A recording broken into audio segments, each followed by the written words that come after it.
What happened to these people's money? What people's? Last week, Target 8 exposed an unlicensed contractor who has been ripping off clients for years, taking their money and then never showing up to do the work.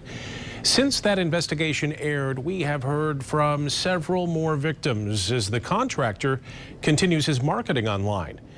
But new tonight, we're learning of a happy ending for the victim whose tip sparked our original investigation. Target 8's Leon Hendricks has this story.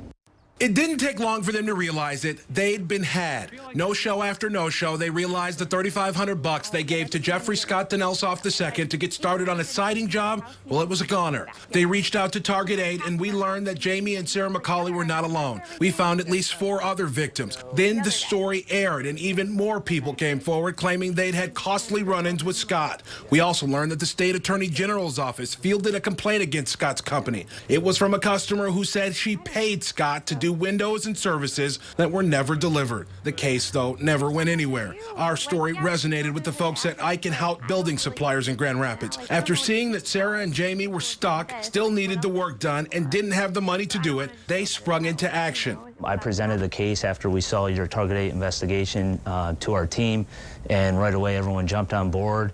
It hits home to your heart and right to the marrow of your bones because of the getting ripped off. First, Eichenhout was able to get CertainTeed, a siding company, to donate the materials. And then they reached out to their clients, bona fide and licensed contractors that all wanted to jump in and help. They planned to put new siding on the McCauley's home at no additional cost to them next month. The initial probably just shock. Yeah.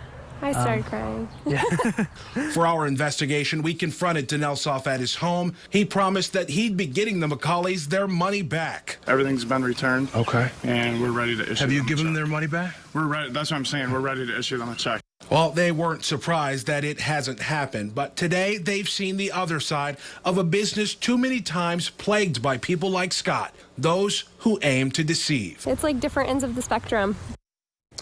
Now, right now, there are at least 2 pending lawsuits against Scott and 3 different police agencies looking into him for various reasons. We're keeping an eye on what happens, Brian.